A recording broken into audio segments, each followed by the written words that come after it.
Assalamualaikum warahmatullahi wabarakatuh. Alhamdulillah, wassalatu wassalamu ala asyrafil anbiya wal mursalin sayyidina Maulana Muhammadin wa ala alihi washabihi ajmain amma ba'd. Alhamdulillah, sebelumnya perkenalkan nama saya Ahmad Najib Rafid. Dengan NIM 23191111113 dari program studi kedokteran program sarjana Fakultas Kedokteran dan Ilmu Kesehatan Universitas Lambung Mangkurat. Baik di sini saya izin untuk menjelaskan mengenai sistem reproduksi pria maupun wanita beserta fungsi seksualnya. Baik, langsung saja. Seperti yang terlihat, itu dari organ reproduksi ini seperti yang kita ketahui ada ini yang pertama ada penis dan ini ada skrotum. Di mana skrotum ini fungsinya itu untuk membungkus atau melindungi organ yang di dalamnya yaitu testis. Oke. Untuk penis ini sendiri kan luar ini terdiri dari kulit. Nah, kulitnya ini sebelum disunat itu kan menutupi kepala dari penisnya ini. Kepala penis ini namanya uh, glans penis. Ya, glans penis ya. Oke, glans penis ini um,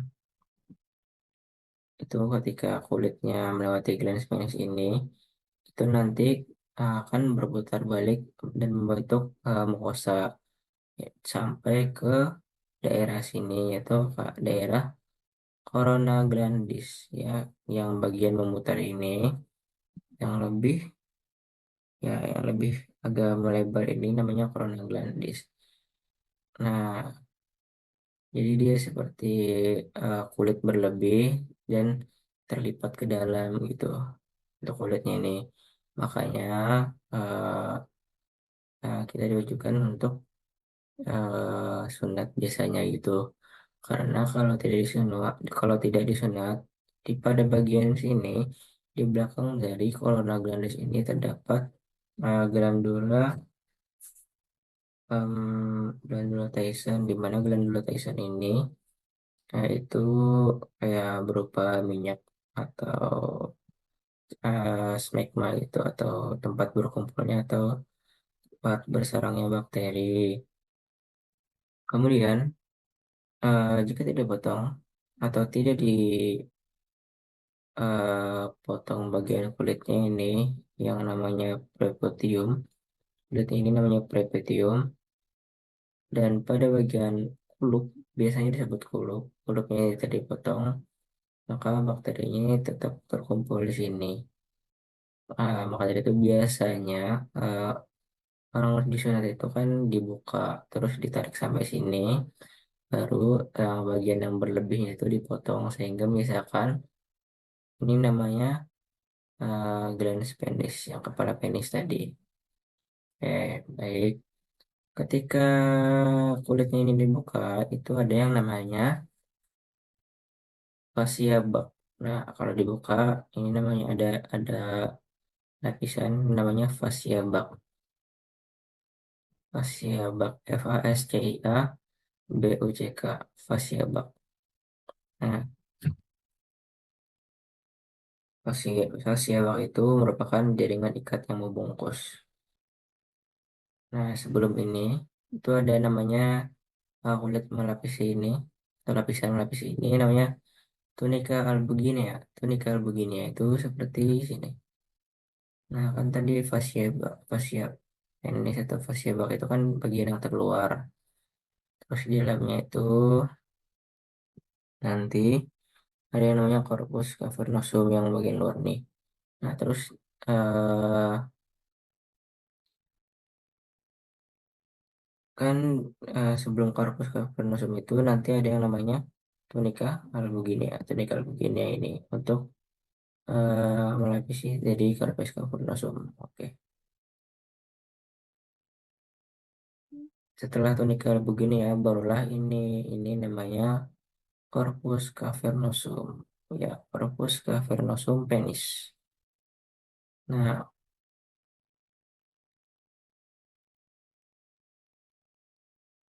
ketika corpus cavernosum ini dibuka,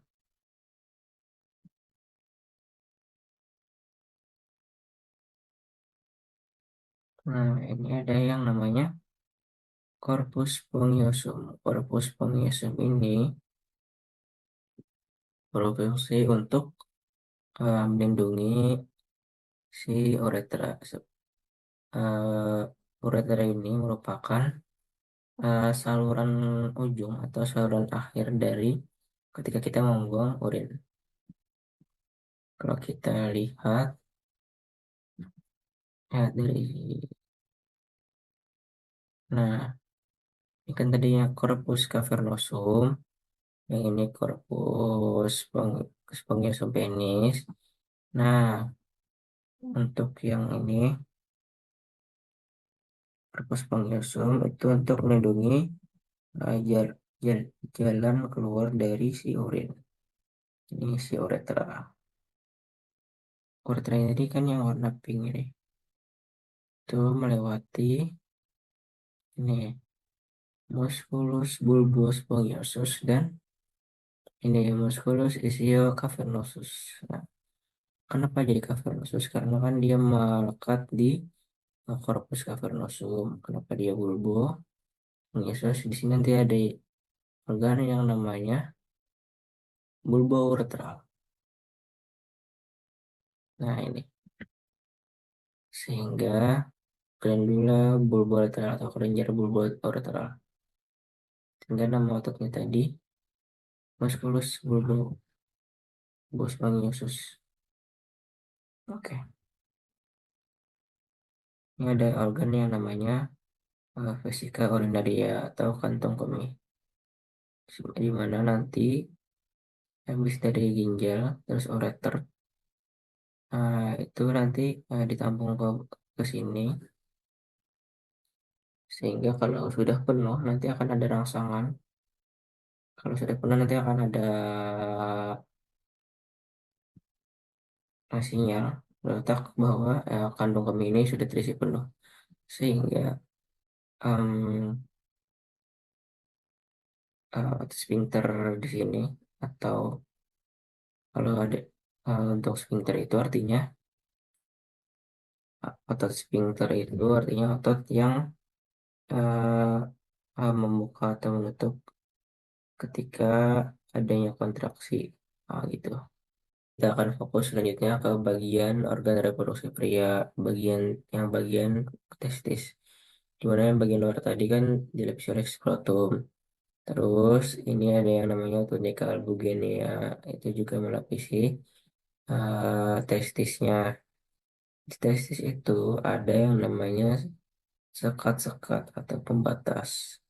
Namanya septula testis, itu kalau jamak atau lebih dari satu.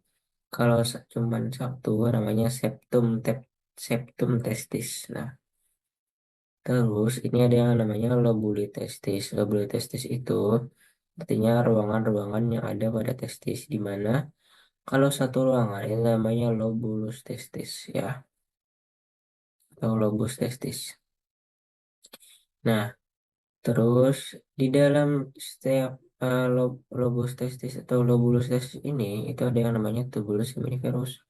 Tubulus seminiferus ini berfungsi untuk spermatogenesis. Spermatogenesis itu tempat terjadinya rangkaian pemberahan atau uh, diferensiasi dari sperma untuk menjadi sperma yang matang. Nah, setelah itu lalu dikirimkan ke rete testis, terus eh, berpindah ke epididymis. Nah, di epididymis ini nanti terjadi pematangan dari si sperma tadi. Nah, kemudian di epididymis ini itu juga ada beberapa struktur. Itu ada yang namanya kauda. Kauda itu artinya ekor. Nah, terus corpus ini artinya badan. Terus caput ini artinya kepala. Setelah di epididymis, maka akan lanjut ke ductus deferens. Nah, Nah, terus ke tadi kan vesicula seminalis. Di vesicula seminalis ini itu ketika cairan semen ini tidak terpakai, maka akan tersimpan di sini di vesicula seminalis. Baik, selanjutnya kita akan fokus ke vaskularisasi. Nah, vaskularisasi ini artinya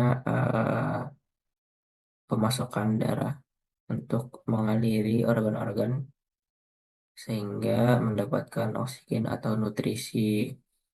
Nah, pertama itu kita ada di sini ada vena.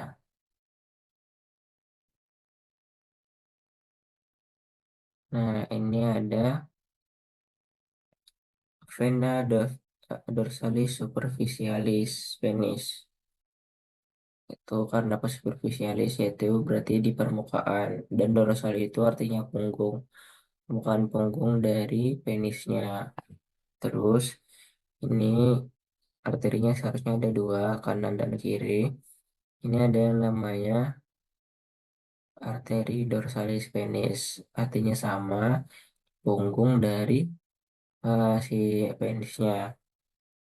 Terus ini juga ada yang namanya saraf nervus dorsalis penis karena di punggung dari si penisnya. Namanya nervus dorsalis penis. Nah, ketika melakukan anestesi itu nanti maka hati-hati dan usahakan jangan terkena dari arteri atau venanya. Nanti akan terjadi penyumbatan karena fokus dari anestesi itu adalah untuk eh, menahan pergerakan saraf gitu sehingga em, tidak terasa tidak teraba rasa nyerinya ketika disunat. Jadi di anestesi terlebih dahulu atau disuntik. Nah, kenapa eh, ketika anestesi tadi tidak boleh eh, tertusuk eh, vaskularisasi atau baik itu arteri maupun vena, nanti akan terjadi vasokonstriksi di mana ketika terjadi vasokonstriksi maka eh, aliran darahnya itu jadi berkurang. Jadi nanti takutnya akan terjadi iskemik gitu dan terjadi nekrosis penis. Oke, itu akan terjadi penyumbatan. Fungsi dari uretra menggelembung ini itu supaya fokus eh, fokus ke satu tujuan gitu ketika mengeluarkan si urinnya. Jadi cairannya itu tidak kemana-mana. Ini seperti gambarannya seperti ketika kita meniup balon. Nah, itu kan kita menggelembungkan pipi kita terlebih dahulu untuk mengisi oksigen. Nah, ketika dihembuskan itu kan fokus ke satu titik sehingga tidak jadi terjadi terhambur kemana-mana gitu. Jadi digelembungkan terlebih dahulu, baru fokus ke satu titik gitu. Oke. Dan di sini juga terdapat fossa navigular. Fossa navigular itu ini seperti kapal. Ketika fossa navigular ini pecah, nauzubillah terjadi pecah maka akan terjadi penyumbatan. Nah, itu kan ada yang namanya teman-teman, eh, kita bisa lihat di gambar sini. Tadi kan uretra ini menyambung, kita akan fokus ke bagian dalamnya lagi. Ini yang saya sebut tadi glandula bulboretralis, di mana ini itu fungsinya untuk lubrikan atau pelumas ketika untuk cairan sperma nanti ketika dikeluarkan. Jadi ini untuk pelumas atau pelicin lah anggapannya. Terus ini Ada otot-otot sphincter, otot-otot yang bisa membuka atau menutup itu ketika meregang atau lemas gitu. Nah, jadi bagian sini juga nanti uretra ini akan melewati kelenjar prostat atau glandula prostata. Nah, di glandula prostata ini menghasilkan menghasilkan semen. Nah, semen ini bersifat basa. Kenapa bersifat basa? Karena ketika itu nanti tadi ada yang itu nanti ada yang namanya, nah, kan tadi namanya glandula prostat. Nah, ini namanya glandula semilunaris. Nah, glandula semilunaris ini atau vesicula seminalis ini itu isinya adalah sperma, sperma atau spermatozoa. Nah, spermatozoa itu nanti dilapisi oleh si cairan semen dari glandula prostat. Fungsinya untuk bertahan hidup. Nah, jadi nanti ketika dikeluarkan, si spermanya itu dilapisi oleh eh, cairan semen, terus keluar melalui uretra. Uretra tadi keluar, dan ketika melakukan eh, berhubungan suami istri, kan nanti sperma itu kan akan masuk ke bagian vagina dari wanita atau organ reproduksi dari wanita. Di dalam vagina atau rahim itu nanti akan banyak kayak bakteri-bakteri begitu, di mana itu bersifat asam. Jadi apa cairan semen dari glandula prostata itu tadi untuk memberikan suasana basah lah intinya, sehingga eh, apa sperma itu terlindungi dan dapat hidup di lubang vagina dari wanita, sehingga sperma itu nanti dapat dibuahi eh, dan terlindungi dari bakteri-bakteri asam yang ada pada vagina, dan terjadilah eh, jika dibuahi terjadilah sperma yang dilapisi oleh cairan semen tadi yang bersifat basah. Ketika masuk ke lubang vagina itu dapat hidup bertahan lama karena dapat bertahan dari bakteri-bakteri asam di lubang vagina, dan terjadilah ketika sperma terlindungi dan dapat dibuahi atau terjadilah fertilisasi di vagina atau rahim wanita. Baik, ini untuk kita fokus selanjutnya ke bagian bagian testis. Testis ini eh, dilindungi oleh skrotum. Skrotum itu kayak kulit luar, seperti kulit luar dari eh, organ testis yang melindungi organ testis yang ada di dalamnya. Baik, selanjutnya saya akan menjelaskan anatomi dari organ reproduksi pada wanita. Kemudian yang pertama itu bagian luarnya atau eksternal. Itu yang pertama ada vulva. Jadi vulva itu bagian eksternal dari organ reproduksi wanita, di mana fungsinya untuk melindungi bagian dalam dari sistem reproduksi itu sendiri.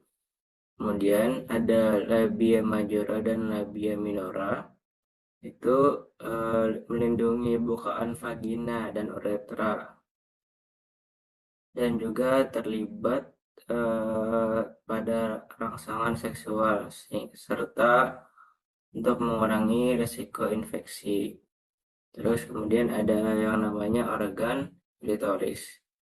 Nah, organ ini kecil, terus sangat sensitif dan berperan untuk rangsangan seksual juga dan untuk kenikmatan gitu. Terus ada organ yang namanya vestibulum. Nah, vestibulum ini area di antara labia minora yang berisi bukaan uretra dan vagina. Nah, untuk anatominya disebut vestibulum vaginae. Terus ada glandulae vestibularis majores. Nah, fungsinya untuk sebagai pelumas selama aktivitas seksual. Terus kita ke bagian organ dalam dari wanita. Yang pertama ada vagina. Vagina itu sendiri merupakan saluran penghubung antara serviks atau leher rahim ke bagian luar tubuh ya, dan berperan sebagai hubungan seksual, melahirkan, dan jalur menstruasi. Nah, kemudian organ selanjutnya ada uterus atau rahim, di mana ini tempat perkembangan janin selama kehamilan. Terus ada cervix atau leher rahim, di mana ini penghubung vagina dengan uterus yang memungkinkan aliran menstruasi keluar dari rahim dan menjadi jalur masuk sperma. Untuk anatominya ada namanya cervix uteri. Terus eh, ada ovarium atau indung telur. Ini fungsinya untuk menghasilkan sel telur atau ovum dan hormon-hormon seperti estrogen dan progesteron. Terus ada yang namanya tuba uterina atau tuba Fallopi, di mana ini tempat untuk fertilisasi atau pembuahan antara sel telur dan sperma, serta mengantar sel telur dari ovarium ke rahim. Terus ada liga, terus ada organ selanjutnya yaitu ligamentum ovarii proprium, di mana ini untuk menghubungkan ovarium dengan uterus dan membantu menahan ovarium di tempatnya. Kemudian ada ligamentum selanjutnya yaitu ligamentum suspensorium ovarii dan berfungsi untuk membantu menahan ovarium di posisi yang tepat dengan menghubungannya dengan dinding panggul. Terus yang terakhir ada endometrium, di mana ini merupakan lapisan dalam rahim yang menebal selama siklus menstruasi untuk mempersiapkan implantasi embrio, dan ini juga tempat untuk di mana meluruhnya eh, pada saat menstruasi. Baik, selanjutnya saya akan menjelaskan fungsi seksual dari sistem reproduksi pria maupun wanita. Itu untuk yang pertama itu fungsi seksual dari pria itu ada organnya penis. Nah, untuk penis ini alat untuk menyalurkan sperma ke dalam saluran reproduksi wanita selama ejakulasi. Nah, dan juga fungsi lainnya itu untuk ketika ereksi. Nah, jaringan erektil yaitu corpora cavernosa dan corpus spongiosum pada penis itu dipenuhi darah. Nah, itu kan menyebabkan penisnya mengeras dan memanjang sehingga memungkinkan penetrasi selama hubungan seksual. Kemudian ada organ yang namanya testis. Nah, itu berperan untuk menghasilkan hormon testosteron untuk perkembangan atau dorongan seksual. Nah, terus itu kemudian ada epididymis. Nah, epididymis ini tempat di mana sperma matang dan disimpan di epididymis hingga terjadi ejakulasi. Nah, ketika disimpan ini itu memperoleh kemampuan untuk bergerak secara mandiri dan membuahi sel telur ketika nanti di dalam vagina wanita. Terus itu ada yang namanya fast difference. Fast difference itu Nah, yang ini, vas deferens itu fungsinya untuk saluran yang mengangkut sperma dari epididymis ke uretra. Uretra yang saluran eh, yang ada di penis tadi. Terus kemudian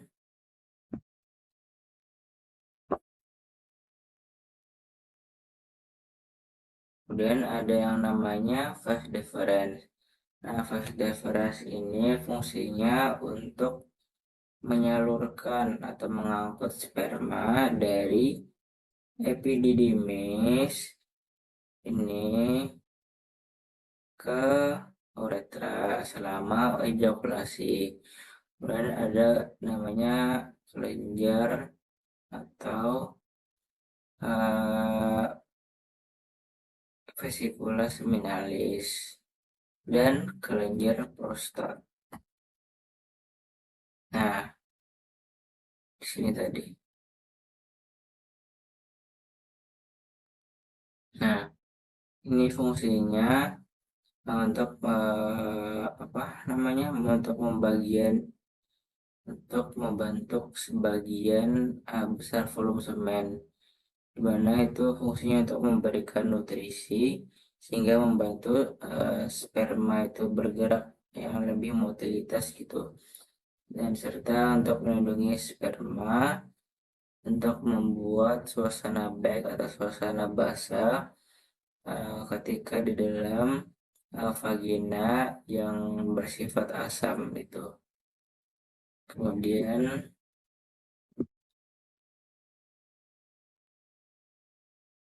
ada yang namanya uretra. Uretra itu adalah saluran yang ada di penis tadi untuk mengeluarkan urin atau maupun mengeluarkan sperma atau cairan semen. Nah, itu digunakan juga pada saat ejakulasi dan untuk mengalirkan semen atau spermanya tadi. Terus pada vagina ada. Kemudian lanjut ke organ reproduksi wanita, itu ada yang pertama, ada yang namanya vagina. Nah, vagina ini berfungsi sebagai tempat penetrasi selama hubungan seksual. Nah, dan tempat sebagai saluran keluarnya darah menstruasi serta bayi pada saat persalinan. Nah, lubrikasi itu kan seperti apa namanya, cairan tadi itu, cairan yang memudahkan penetrasi sehingga meningkatkan kenyamanan selama hubungan seksual. Nah, kemudian ada yang namanya klitoris. Nah, klitoris ini punya banyak ujung saraf gitu yang berperan penting untuk membuat kenikmatan seksual pada wanita dan menstimulus sehingga terjadi orgasme gitu.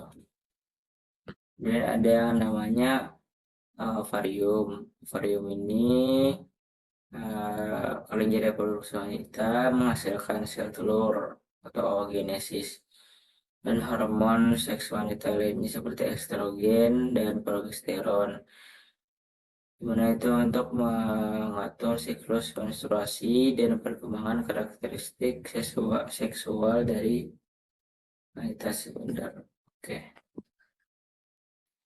Kemudian ada yang namanya tuba fallopi. Tuba fallopi ini itu menghubungkan antara ovarium dan rahim. Nah, di sini terjadi fertilisasi atau pembuahan eh, ketika terjadi sperma bertemu dengan sel telur, dan ada rahim atau uterus itu tempat embrio berkembang menjadi janin selama kehamilan. Nah, rahim ini juga berperan untuk menstruasi dan kontraksi selama persalinan. Oke, terus ada yang namanya serviks. Nah, serviks ini bagian bawah dari rahim yang membuka ke dalam vagina. Nah, selama hubungan seksual, serviks ini menghasilkan lendir yang membantu sperma bergerak menuju rahim. Nah, selama persalinan, serviks melebar dan memungkinkan melahirkan bayi. Ya, gitu.